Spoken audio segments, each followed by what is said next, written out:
Há 40 anos atrás, o serviço secreto soviético cometeu um grande erro que mudou a história moderna. Baseado numa análise falha, determinou que Israel atacaria a Síria e ocuparia Damasco.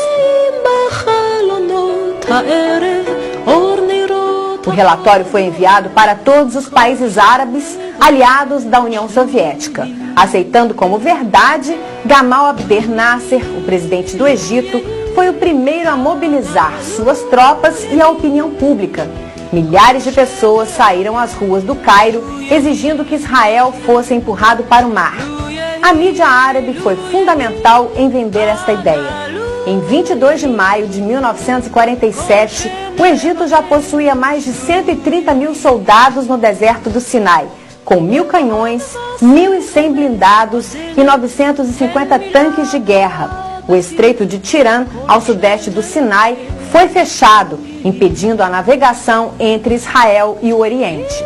Ao todo, quase 500 mil de soldados do Egito, Jordânia, Síria e Iraque foram mobilizados e colocados nas fronteiras de Israel.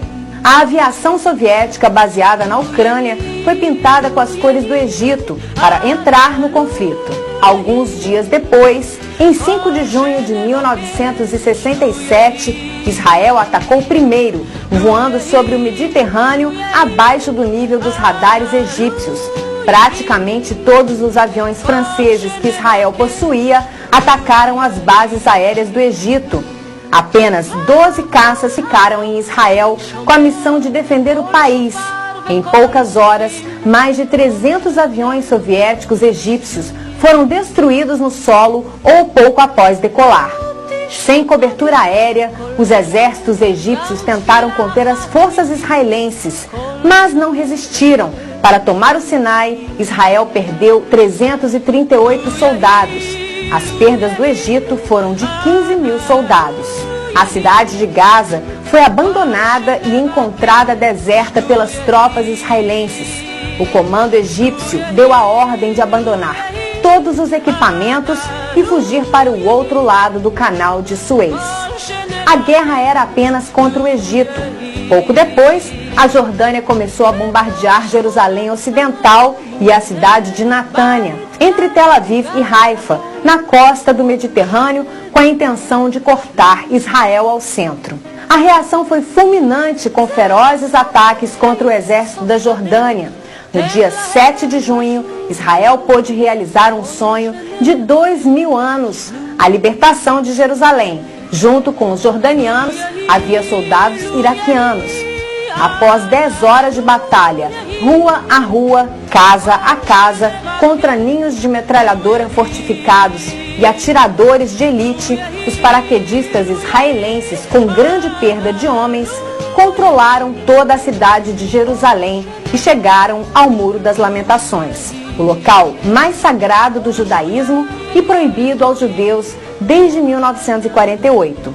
Cerca de 2 horas depois, a imagem que marcaria a guerra, os generais comandante Uzi Marques, Moshe Dayan e Yitzhak Rabin chegando ao corredor onde ficava o Muro das Lamentações. Todas as construções históricas e religiosas foram preservadas e não atacadas, inclusive a mesquita de Al-Aqsa e o Domo da Rocha. Acreditando na mídia egípcia mentirosa, que publicava que Israel estava sendo arrasado, a Síria atacou a partir das colinas do Golã, bombardeando Haifa, Rosh Nikra e várias cidades do norte de Israel. Havia apenas uma divisão blindada e a infantaria Golani, que não só deteve os sírios, como também toda a região do Golã. A Força Aérea Israelense destruiu a da Síria em duros combates. Os russos, intimidados pela presença de um porta-aviões americano a 80 quilômetros do litoral da Síria, não atacaram. Ao longo da semana, vemos uma segunda guerra dos 6 dias na mídia mundial. 40 anos depois, há um processo de revisão histórica e de desconstruir a memória da vitória de Israel. A Guerra dos 6 Dias foi a segunda das 3 guerras em que Israel esteve ameaçado pela destruição e venceu.